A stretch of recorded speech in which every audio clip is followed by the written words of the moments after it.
நோயாளியாய் நான் இருந்தால் பலர் வெறுப்பார்கள். என் நோய்களை சொல்லி சொல்லி நோக வைப்பார்கள். என் நோய்களை சொல்லி சொல்லி சொல்லி நோக வைப்பார்கள். எந்த நிலையில் நான் இருந்தாலும், எந்த நிலையில் நான் இருந்தாலும் என்னை வெறுக்காதவர் என் இயேசு ஒருவரே. என் தேவன் நடுவரே, என் தேவன் நடுவரே. எந்த நிலையில் நான் இருந்தாலும் என்னை வெறுக்காதவர் என் இயேசு ஒருவரே, என் தேவன் நடுவரே.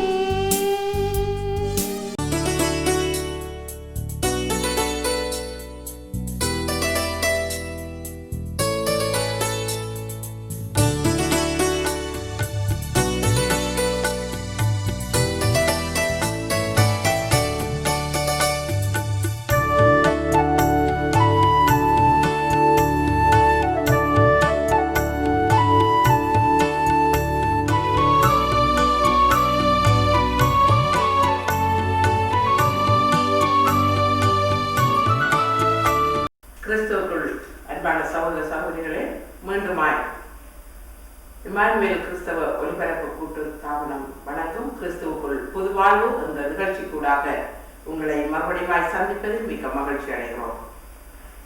இந்த நாளிலும் பேசுகின்ற என்னையும் கேட்கின்ற உங்கள் ஒவ்வொருவரையும் கர்த்தர் ஆசீர்வதிக்கும்படியாக ஒரு நிமிடம் நாங்கள் கண்களை மூடி ஜெபித்து நாங்கள் வார்த்தைக்கூடாக நாங்கள் கடந்து போகிறோம். கண்களை மூடுவோமா? மகா பரிசுத்தமும் இரக்கமும் உள்ள எங்கள் தகப்பனே, இந்த நல்ல நாளிலும் சுவாமி உம்முடைய கிருபையினாலே இந்த இடத்திலே நாங்கள் வந்து நிற்கிறோம். ராஜா, உம்முடைய கிருபை எங்களை தாங்கிக் கொண்ட ஒவ்வொரு நிமிஷத்தும் நினைத்து உமக்கு நாங்கள் உள்ளத்தின் ஆழத்தில் இந்த நன்றிகளை செலுத்துகிறோம். இந்த நாளிலே நாங்கள் பேச போகின்ற வார்த்தை கேட்கிற சத்தியம் ஒவ்வொன்றும் உம்முடைய சமூகத்திலே பிரீதியாக இருக்கட்டும். ஆண்டவர் இயேசுவின் நாமத்தினால் ஜெபிக்கிறோம், ஜீவனுள்ள நல்ல பிதாவே, ஆமென். இன்றைக்கு நான் உங்களோடு பகிர்ந்து கொள்ளும் வார்த்தை ஏசாயா 11ஆம் அதிகாரம் 9ஆம் வசனத்தின் பின்பகுதியை நான் உங்களோடு பகிர்ந்து கொள்ளலாம் என்று நான் வாஞ்சிக்கிறேன். சமுத்திரம் ஜலத்தினால் நிறைந்திருக்கிறது போல பூமி கர்த்தரை அறிகிற அறிவினால் நிறைந்திருக்கும். சமுத்திரம் ஜலத்தினால் நிறைந்திருக்கிறது போல் பூமி கர்த்தரை அறிகிற அறிவினால் நிறைந்திருக்கும். கர்த்தரை அறிகிற அறிவு. இந்த நாட்களிலே நாங்கள் அநேக காரியங்களை நாங்கள் பார்க்கும் போது கடவுளை குறித்த அநேக காரியங்களை நாங்கள் அறிந்து கொள்ளக்கூடியதாக பல வழிகள் எங்களுக்கு திறந்து கொடுக்கப்பட்டிருக்கிறது. ஆரம்ப நாட்களிலே நாங்கள் பார்ப்போமானால் ஒரு வீட்டுக்கு ஒரு வேதாகம புத்தகம் மாத்திரம் இருக்கும். அதை வீட்டில் இருக்கிறவர்கள் கூடி ஜெபிக்கும் போது அதை பாவிப்பார்கள். ஆலயத்துக்கு போகும்போது ஆலயத்திலே அங்கே உள்ள வேதாகம புத்தகத்தின் மூலமாய் சத்தியங்களை சொல்லும் போது அதை கேட்பார்கள். இப்படி நாளடைவிலே ஒவ்வொருவருக்கும் ஒவ்வொரு வேதாகம புத்தகம் அவர்கள் தங்களுக்கு சொந்தமாக அதை வாசித்து அதை தியானித்து கர்த்தர் தங்களோடு இந்த வார்த்தைக்கூடாக என்ன பேசுகிறார் என்ற காரியங்களை குறித்து ஆராயும்படியாக ஒவ்வொருவரும் ஒவ்வொரு பைபிளுக்கு அவர்கள் தங்களுக்கு சொந்தமாக வைத்துக் கொள்வார்கள். இந்த நாட்களிலே நாங்கள் பார்க்கும் போது பைபிள் ஸ்கூல்களுக்கு போகாமலே வீட்டிலே இருந்து வேதங்களை துணை நூல்கள், விளக்க உரைகள், இப்படி அநேக காரியங்கள் டிவி மூலமாக கேட்கிறோம், ரேடியோ மூலமாக கேட்கிறோம், இன்டர்நெட் மூலமாக பார்க்கிறோம். இப்படி அநேக காரியங்களை கற்றுக்கொள்ளக்கூடியதாக நாங்கள் இந்த நாட்கள் எங்களுக்கு உதவியாக இருக்கிறது. அறிவு பெருத்து போய் இருக்கிறது. அந்த அறிவு பெருத்து போய் இருந்தாலும் அறிவு இருக்கிறது வேற, அந்த அறிவை நாங்கள் பயன்படுத்துகிறது வேறு. நாங்கள் ஒவ்வொன்றையும் படித்து படித்து படித்து நாங்கள் நிறைய காரியங்களை அறிந்து கொள்ளலாம். நாங்கள் மற்றவர்களுக்கு பிரசங்கிக்கலாம், மற்றவர்களுக்கு பைபிள் ஸ்டடி எடுக்கலாம். அவ்வளவு காரியங்கள் எங்களுடைய உள்ளத்திலே, எங்களுடைய இதயத்திலே இருக்கிறது. ஆனால் அந்த காரியங்களை நாங்கள் எப்படியாக பயன்படுத்துகிறோம்? அறிவு வேறு, ஞானம் வேறு. எங்களுக்கு நிறைய அறிவு இருந்தாலும் அதிலே நாங்கள் பெருமை கொண்டு இருந்து விடாதபடிக்கு அதை சரியான முறையிலே நாங்கள் வெளிப்படுத்த, சரியான முறையிலே பிரயோஜனப்படுத்த எங்களுக்கு ஞானம் தேவையாக இருக்கிறது. ஆண்டவராகிய இயேசு கிறிஸ்து இந்த உலகத்திலே வாழ்ந்த காலத்திலே அநேக ஜனங்கள் அவரை பின்தொடர்ந்தார்கள். அப்பத்துக்காக பின்தொடர்ந்தவர்கள் உண்டு, அற்புதங்களுக்காக பின்தொடர்ந்தவர்கள் உண்டு, அவரை வேவு பார்ப்பதற்கு, அவரை விசாரணை செய்வதற்கு, எப்படியா பட்டவரோ என்று ஆராய்ந்து பார்ப்பதற்கு, வேடிக்கை பார்ப்பதற்கு, இப்படி என்று பலவிதப்பட்ட கொள்கைகளோடு தேவைகளோடு ஜனங்கள் ஆண்டவராகிய இயேசு கிறிஸ்துவை பின்தொடர்ந்தார்கள். அவருடைய தேவைகள் எல்லாம் இந்த உலக பிரகாரமான காரியங்களுக்கு, அநேகமாக உலக பிரகாரமான காரியங்களை நோக்கியதாக இருந்தது. அதிலும் ஆண்டவரை ஏற்றுக்கொண்டு, அவருடைய வார்த்தையை ஏற்றுக்கொண்டு பின் சென்றவர்களும் இருந்தார்கள். அவர்களும் கூட சில நேரங்களிலே பின்மாற்றம் அடைந்து போனதை நாங்கள் பார்க்கிறோம்.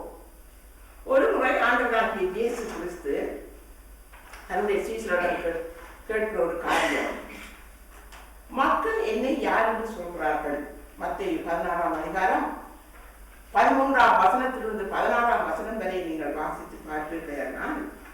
ஆண்டவராகிய இயேசு கிறிஸ்து தம்முடைய சீஷர்களை நோக்கி, மக்கள் என்னை குறித்து என்ன சொல்கிறார்கள் என்று அவர் ஒரு கேள்வியை கேட்டார். அப்போது அவர் சொல்ற காரியம், சிலர் உம்மை யோவான் ஸ்நானகன் என்றும், சிலர் உம்மை எலியா என்றும், சிலர் உம்மை எரேமியா என்றும் சொல்கிறார்கள் என்று சொன்னார்கள். அப்போ ஆண்டவர் கேட்டார், நீங்கள் என்ன நினைக்கிறீர்கள்? நீர் ஆண்டவராகிய தேவனுடைய குமாரன் என்று அவர்கள் அதை கேட்டார்கள் என்று நாங்கள் பார்க்கிறோம். யோவான் ஸ்நானகன் வலிமையான பிரசங்கங்களை செய்தவர். மனம் திரும்புங்கள், பரலோக ராஜ்யம் சமீபித்திருக்கிறது என்று வல்லமையாக பிரசங்கம் பண்ணவன். பாவத்தை குறித்து, நீதியை குறித்து ஜனங்களை கண்டித்து உணர்த்தினவர். அதே போல ஆண்டவராகிய இயேசு கிறிஸ்துவும் மனம் திரும்புங்கள், பரலோக ராஜ்யம் சமீபித்திருக்கிறது என்று சொல்லி மக்களை அழைத்தார். அதே போல எலியா அநேக அற்புதங்களை செய்தார். அதே மாதிரி ஆண்டவராகிய இயேசு கிறிஸ்து அற்புதங்களை செய்தார். அதனாலே இவர்கள் அவரை இப்படியாக இருக்கலாம் என்று அவருடைய செய்கைகளை குறித்து அவர்கள் ஒரு கணக்கு போட்டிருந்தார்கள். ஆண்டவராகிய இயேசு கிறிஸ்து அதற்காக மாத்திரம் தான் அந்த உலகத்துக்கு வந்தார். எங்களுடைய வாழ்க்கையிலே நாங்கள் தேவனை எப்படி அறிந்திருக்கிறோம்? சிலர் நாங்கள் எங்களுடைய தேவைகளை மாத்திரம் பெற்றுக்கொள்வதற்கு அவரிடம் போய் நாங்கள் ஜெபிக்கும் போது எங்களுடைய தேவைகள் கிடைக்கிறது என்று நாங்கள் அறிந்து கொண்டிருக்கிறோம். நோய் வேளையிலே நாங்கள் ஜெபிக்கும் போது எங்களுக்கு பதில் கிடைக்கிறது, நோய் தீர்க்கிறது, அவர்களுடைய பரம வைத்தியர் என்று அறிந்திருக்கிறோம். அப்படி சில காரியங்களை நாங்கள் அப்படியாக ஆண்டவரை நாங்கள் ஒவ்வொரு காரணங்களை வைத்துக் கொண்டு அவரை அந்த விதத்திலே மாத்திரம் நாங்கள் அறிந்தவர்களாக இருக்கிறோம். ஆனால் ஆண்டவராகிய இயேசு கிறிஸ்து இந்த உலகத்துக்கு வந்தது அற்புதங்களை செய்வதற்கு மாத்திரமல்ல, மனிதனுடைய தேவைகளை, இந்த பூமிக்குரிய தேவைகளை சந்திப்பதற்கு மாத்திரமல்ல, பரலோக ராஜ்யத்தின் திறவுகோலை உடைய அவர் நித்திய ஜீவனை சுதந்திரத்துக் கொள்ளும் பிரஜைகளாக எங்களை மாற்ற வேண்டும் என்ற நோக்கத்தோடு தான் இந்த உலகத்துக்கு வந்தார். தேவனை அறிகிற அறிவினாலே உலகம் நிறைந்திருக்கலாம். ஆனால் அந்த அறிவை கொண்டு உண்மையாகவே தேவனை நாங்கள் அறிந்திருக்கிறோமா என்று நாங்கள் பார்க்க வேண்டியவர்களாக இருக்கிறோம். 1 கொரிந்தியர் 8ஆம் அதிகாரம் 2ஆம் வசனம் இப்படியாக சொல்லுகிறது, ஒருவன் தான் ஏதேனும் ஒன்றை அறிந்தவன் என்று எண்ணிக்கொள்வானால் ஒன்றையும் அறிய வேண்டிய பிரகாரமாக அவன் இன்னும் அறியவில்லை. நாங்கள் எத்தனையோ நாங்கள் எங்களுடைய வாழ்க்கையிலே நாங்கள் வேதத்தை வாசிக்கிறோம், ஆலயத்துக்கு போகிறோம், காரியங்களை கற்றுக்கொள்கிறோம், அதனாலே நாங்கள் தேவனை அறிந்திருக்கிறோம் என்று நாங்கள் மாற்றாட்டிக் கொள்கிறோம். அப்படி நாங்கள் சொல்வோமே, ஆனால் நாங்கள் இன்னும் தேவனை அறிய வேண்டிய பிரகாரமாக அறியவில்லை என்பதுதான் அர்த்தம். ஏனென்றால் ஆண்டவரை ஒரு நாளிலே நாங்கள் அறிந்து கொள்ள முடியாது. ஒவ்வொரு நாளும் அவரோடு சேர்ந்து வாழ்கின்ற ஒரு வாழ்க்கை நாங்கள் வாழும் போதுதான் அவரை குறித்ததான அநேக காரியங்களை குறித்து நாங்கள் அறிந்து கொள்ள முடியும். யோவான் 5ஆம் அதிகாரம் 39ஆம் வசனம் என்ன சொல்லுகிறது, வேத வாக்கியங்களை ஆராய்ந்து பாருங்கள், அதெல்லாம் உங்களுக்கு நித்திய ஜீவன் உண்டென்று எண்ணுகிறீர்களே, என்னை குறித்து சாட்சி கொடுப்பவர்களும் அவைகளே. வேத வாக்கியங்களை ஆராய்ந்து பாருங்கள், அதனால உங்களுக்கு நித்திய ஜீவன் உண்டே, என்னை குறித்து சாட்சி கொடுப்பவர்களும் அவைகளே. வேதத்தை ஆராய்ந்து பார்த்து அந்த வேதத்தினாலே அவருடைய அந்த வார்த்தைகள் நிமித்தமாய், அந்த வாக்கியங்கள் நிமித்தமாய் நாங்கள் நித்திய ஜீவனை பெற்றுக்கொள்ள முடியும் என்று யோவான் எழுதி வைத்திருக்கிறதை நாங்கள் பார்க்கிறோம். யோவான் சுவிசேஷத்திலே நாங்கள் பார்க்கிறோம். அந்த வேத வாக்கியங்களை நாங்கள் ஆராய்ந்து பார்க்கும் போதுதான் அதை நாங்கள் அறிகிற பிரகாரமாய் அறிந்து கொள்ள முடிகிறது. ஆண்டவராகிய இயேசு கிறிஸ்து இந்த உலகத்துக்கு வந்தது எதற்காக இந்த உலகத்துக்கு வந்தார், ஏன் வந்தார், எப்படியான வாழ்க்கை நாங்கள் வாழ வேண்டும் என்று எங்களுக்கு எப்படி கற்றுக் கொடுத்தார், அநேக காரியங்களை அந்த வேத வாக்கியங்களை நாங்கள் ஆராய்ந்து பார்ப்பதன் நிமித்தமாய், அதை ஆராய்ந்து படிப்பதன் நிமித்தமாய் நாங்கள் தேவனை குறித்து நாங்கள் அறிந்து கொள்ள முடியும். அது மாத்திரமல்ல, அந்த நித்திய ஜீவனையும் நாங்கள் சுதந்திரத்துக் கொள்ள எங்களுக்கு கர்த்தர் உதவி செய்வாராக. இந்த வேத வாக்கியங்களை ஆராய்ந்து ஒரு சில காரியங்களை குறித்து நான் உங்களோட பகிர்ந்து கொள்ள போகிறேன். தங்களுக்கு கர்த்தரை அறிகிற அறிவு என்றால் என்ன, கர்த்தரை நாங்கள் எப்படி அறிந்து கொள்ள வேண்டும். ஆகம தீர்க்கதரிசன புத்தகத்திலே 2ஆம் அதிகாரம் 14ஆம் வசனம் சொல்லுகிறது, சமுத்திரம் ஜலத்தினால் நிறைந்திருப்பது போல் பூமி கர்த்தருடைய மகிமையை அறிகிற அறிவினால் நிறைந்திருக்கும். கர்த்தருடைய மகிமை, இந்த உலகத்தை நாங்கள் சுற்றி பார்க்கிற போது கர்த்தருடைய படைப்பு, அந்த படைப்பிலே புத்தனை மகிமை, இதை நாங்கள் பார்க்கிற போது கர்த்தர் எப்படியாக இதை நினைத்து இதை தன்னுடைய எண்ணத்திலே இதை கொண்டு வந்து இந்த உலகத்தை படைத்திருக்கிறார் என்று நாங்கள் பார்க்கிற போது 19ஆம் சங்கீதத்தை எடுத்துக்கொள்ளுங்கள். வானங்கள் தேவனுடைய மகிமையை வெளிப்படுத்துகிறது, ஆகாய விரிவு அவருடைய கரங்களின் கிரியையை அறிவிக்கிறது, பகலுக்கு பகல் வார்த்தைகளை பொழிகிறது, இரவுக்கு இரவு அறிவை தெரிவிக்கிறது. அவைகளுக்கு பேச்சும் இல்லை, வார்த்தையும் இல்லை, அவைகளின் சத்தம் கேட்கப்படுவதும் இல்லை. ஆகிலும் அவைகளின் சத்தம் பூமி எங்கும், அவைகளின் வசனங்கள் பூச்சக்கரத்து கடைசி வரைக்கும் செல்லுகிறது. அவைகளில் சூரியனுக்கு ஒரு கூடாரத்தை ஸ்தாபித்தார், அது தன் மணவரையில் இருந்து புறப்படுகிற மணவாளனை போல் இருந்து ராஜ்யவசாலியை போல் தன் பாதையிலோட மகிழ்ச்சியாயிருக்கிறது. அது வானங்களின் ஒரு முனையிலிருந்து புறப்பட்டு அவைகளின் மறுமுனை வரைக்கும் சுற்றி ஓடுகிறது. அதன் காந்திக்கு மறைவானது ஒன்றுமில்லை. அந்த சூரியனுக்கு கற்றுக் கொடுத்தது யார்? வானத்து நட்சத்திரங்களை பெயரிட்டு அழைக்கிறார். யோபிலே நாங்கள் பார்க்கிறோம், வானத்து நட்சத்திரங்களுக்கு பெயரிட்டு அழைக்கிறது இல்லை. அது எங்கே அது தன்னுடைய பயணத்தை ஆரம்பிக்கிறது, எங்கே முடிக்க வேண்டும் என்று அதுக்கு கற்றுக் கொடுத்தது யார்? ஆண்டவருடைய படைப்புக்கு ஒவ்வொன்றையும் பார்க்கும்போது கடலை படைத்ததற்கு கடவாத எல்லையை நியமித்தார்.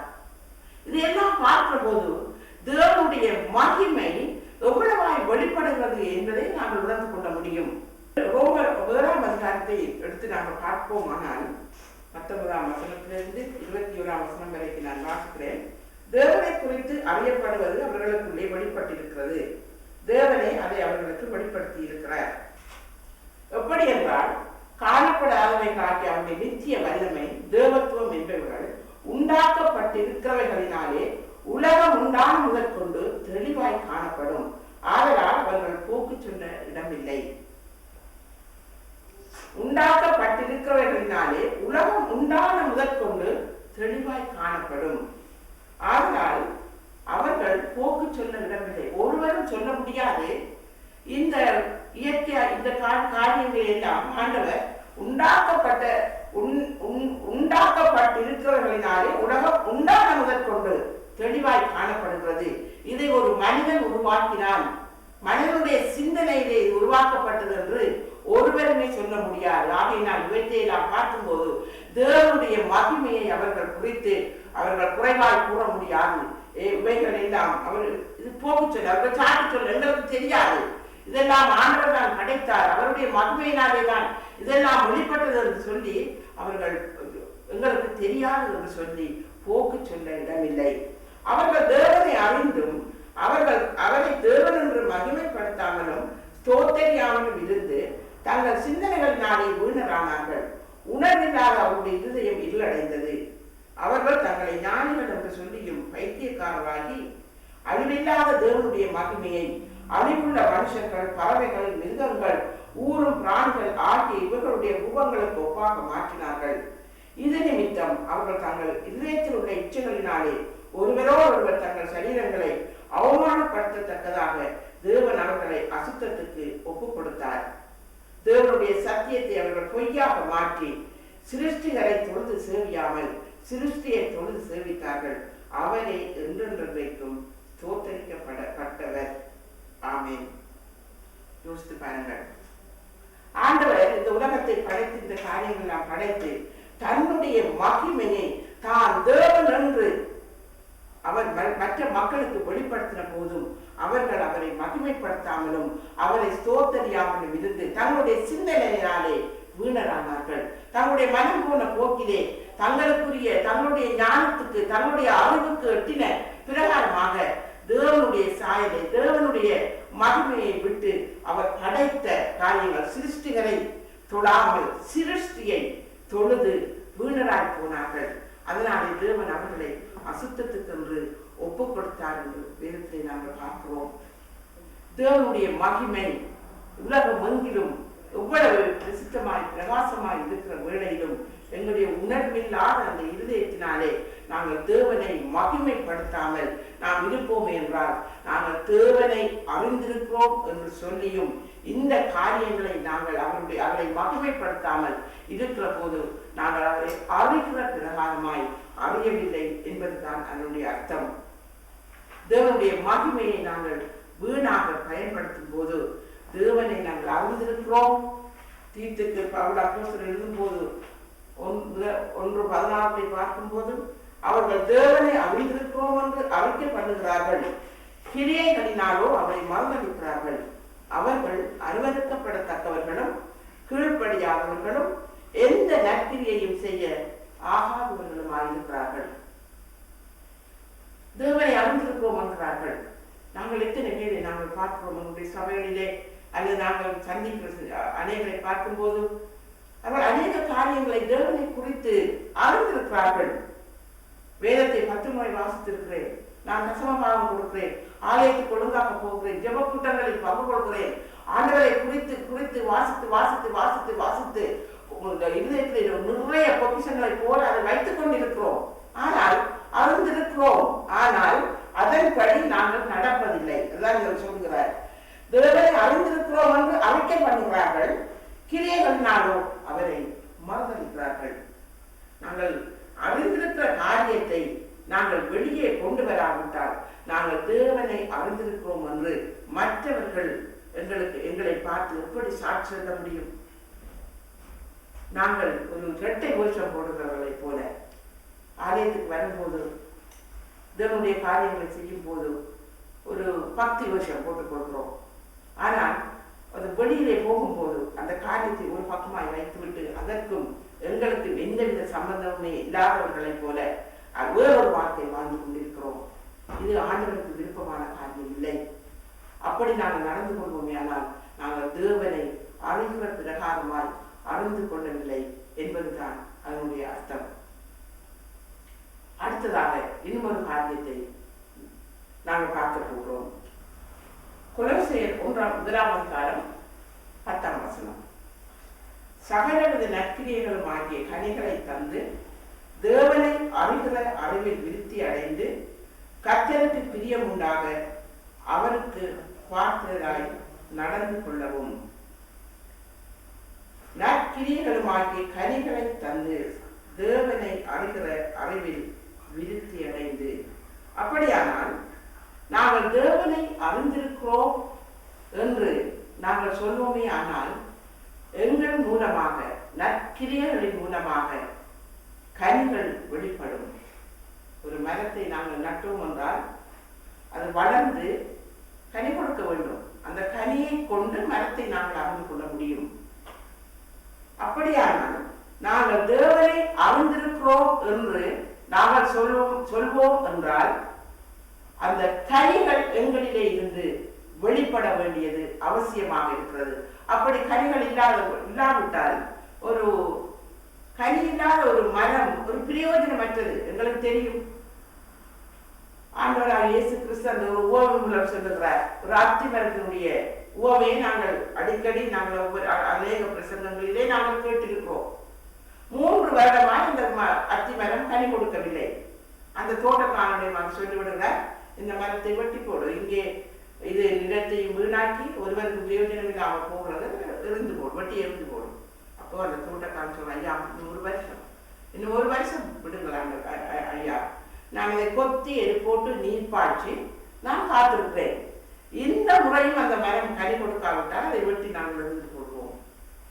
அப்படித்தான் கனி இல்லாத வாழ்க்கை எங்களிலே காணப்படுமையானால் நாங்கள் தேவனை அறிந்திருக்கிறோம் என்று எப்படி நாங்கள் மற்றவர்கள் என்னுடைய கனியை பார்த்துத்தான் ஓ இவர் தேவனுடைய பிள்ளை, இவர் தேவனுடைய பிள்ளை என்பதை அவர்கள் எப்படி அறிந்து கொள்ள முடியும் என்றால் எங்களிலே இருந்து வெளிப்படுகிற நற்காரியங்கள், நற்குணங்கள். முதலாவதாக மனம் திரும்புதலுக்கு ஏற்ற கனிகளை கொடுங்கள்.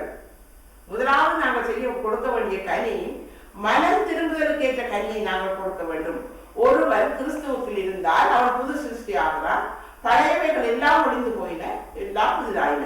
அப்படியானால் மனம் திரும்புதலுக்கு ஏற்ற கனிகளை நாங்கள் கொடுத்து நாங்கள் புது சிருஷ்டியாக புது மனிதனாக தேவனுக்குள் ஒரு உறவாக நாங்கள் மாற்றப்படாவிட்டால் நாங்கள் மற்ற கனிகளை நாங்கள் எப்படி கொடுக்க முடியும்? நாங்கள் தேவனை அறிந்திருக்கிறோம் என்று சொல்லுகிறோம். தேவனுக்கும் எங்களுக்கும் ஒரு உறவு எப்படி இருக்கிறது என்று எங்களுக்கும் தேவனுக்கும் மாத்திரமே தெரியும். வெளியரங்கமாக பார்க்கும்போது மற்றவர்கள் பார்க்கும்போது எங்களை குறித்து ஒரு பக்தி வைராக்கியமான ஒரு தாய் அல்லது பக்தி வைராக்கியமான ஒரு மனிதன், அவன் ஒரு கடவுளுக்கு பயந்த ஒரு மனிதன் மற்றவர்கள் பார்த்து சொல்லலாம். ஆனால் அது உண்மையாக நாங்கள் கடவுளுக்கு பயந்தவர்கள் தானா, உண்மையாகவே தேவனுடைய பக்தியிலே நாங்கள் விருத்தி அடைந்து வருகிறோமா என்பது எங்களுக்கும் ஆண்டவருக்கும் தான் தெரியும். ஆகிய நாங்கள் அருமையான சகோதர சகோதரிகளே, நாங்கள் தேவனை அறிந்திருக்கிறோம் என்று சொல்கிறோம். இதை கொண்டு நாங்கள் எப்படி அதை மற்றவர்களுக்கு நாங்கள் வெளிப்படுத்த முடியும்? எப்படி மற்றவர்களை நாங்கள் தேவனுக்குள்ளே நாங்கள் கொண்டு வர முடியும்? அந்த கனி எங்களிலிருந்து வெளிப்பட வேண்டும். ஆவியின் கனிகள் நாங்கள் பார்க்கிறோம். கலாத்தியர் 5:22-25. ஆவியின் கனியோ அன்பு, சந்தோஷம், சமாதானம், நீடிய பொறுமை, தயவு, நற்குணம், விசுவாசம், சாந்தம், இச்சையடக்கம், இப்படிப்பட்டவர்களுக்கு விரோதமான பிரமாணம் ஒன்றுமில்லை. ஆவியின் கனிகள் இதுவற்றை நாங்கள் வாசிக்க கேட்டோம். இப்படியான காரியங்கள் எங்களுடைய வாழ்க்கையிலே காணப்படாத இடத்து நாங்கள் இன்னும் ஒரு காரியத்தை பார்க்க போகிறோம். 2 பேதுரு 1:8 இவைகள் உங்களுக்கு உண்டாயிருந்து பெருகினால் உங்களை நம்முடைய கர்த்தராகிய இயேசு கிறிஸ்துவை அறிகிற அறிவிலே வீணரும் கனி அற்றவர்களுமாய் இருக்க ஒட்டாது. இப்படியான காரியங்கள் எங்களிலே இருந்து புறப்படும் போது எங்களிலே கனி இல்லாமல் போகாது என்று வேதம் உங்களுக்கு திட்டத்தெளிவாக சொல்லுகிறது. அருமையான சகோதர சகோதரிகளே, தேவனை நாங்கள் அறிந்திருக்கிறோம். எப்படிப்பட்ட விதத்திலே எப்படியாக நாங்கள் தேவனை அறிந்திருக்கிறோம்? எங்களுடைய தேவைகளை சந்திக்கிறவர் மாத்திரமா, அல்லது எங்களுடைய காரியங்கள் கைகூடி வரும்போது மாத்திரம் நாங்கள் தேவனை அறிந்து கொண்டோமா, அல்லது நாங்கள் மற்றவர்களுக்கு சொல்லுவதற்காக வேதத்தை அங்கும் இங்குமாய் ஓடி ஓடி கற்றுக்கொண்டு வாசித்து அதில் உள்ள காரியங்களை எடுத்து மற்றவர்களுக்கு சொல்லுவதற்காக நாங்கள் தேவனை அறிந்து கொள்ள வேண்டும் என்று நாங்கள் ஓடி வருகிறோமா?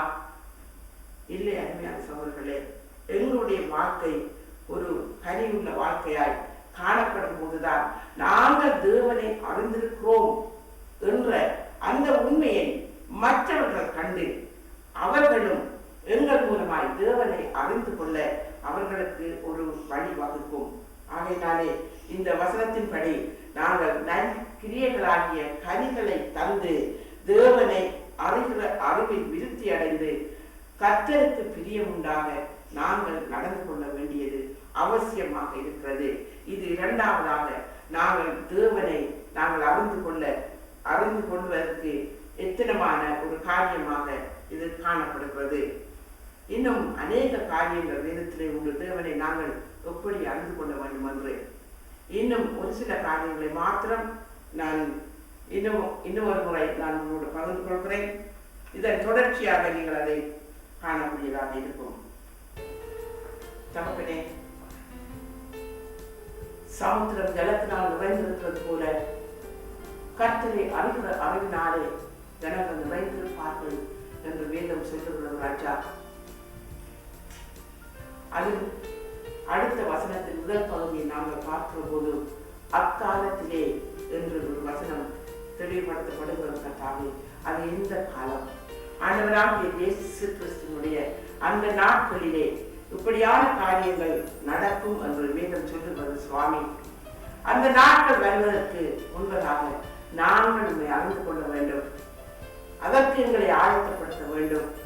தேவனை அறிகிற அறிவிலே நாங்கள் வளர்ச்சி அடைய வேண்டும். உம்முடைய பாதத்திலே நாங்கள் அமர்ந்து காத்திருக்கிற போது வேதத்திலே உள்ள வாக்கியங்களை நாங்கள் ஆராய்ந்து பார்க்கும் போது அவை எங்களுக்கு நித்திய ஜீவனை கொடுக்கிறது மாத்திரமல்ல சுவாமி, உண்மை குறித்து சொல்லுகிற காரியங்கள் அவைகளாக இருக்கப்படினால் நாங்கள் வேதத்திலே அதிக வாஞ்சியாக இருந்து தியானித்து உம்முடைய வார்த்தைகளை கற்றுக்கொள்ள அதன் மூலமாய் உம்முடைய அன்பை, உம்முடைய வல்லமையை, உம்முடைய மகிமையை நாங்கள் அறிந்து கொள்ள தேவர்கள் ஒவ்வொருவருக்கும் கிருபை அளிக்கும்படியாக நாங்கள் ஜெபிக்கிறோம் சுவாமி. ஆண்டவரை தொடர்ந்து நாங்கள் இன்னும் சில காரியங்களை பார்க்க போகிறோம் ஐயா. அந்த காரியங்களுக்கூடாக தேவனின் ராஜா மகிமைப்படும்படியாக இன்னுமாய் கட்டாக தேவனை அறிந்தால் என்ன என்பதை இன்னும் அதிகமாய் கற்றுக்கொள்ளத்தக்கதாக சுவாமி தேவனிடம் கேட்கிற ஒவ்வொருவருக்கும் பேசுகிற அடியவர்களுக்கும் நீங்கள் வல்லமையாக வழி நடத்தும்படியாய் உங்களுடைய கருத்தை எங்களை தாழ்த்தி பொறுமையாக கேட்டுக் கொடுக்கிறோம். துதி கன மகிமை அனைத்தும் என் தேவனுக்கு இயேசுவின் நிமித்த ஜெபம் கேட்கிறோம் எங்கள் ஜீவனுடைய நல்ல பிதாவே.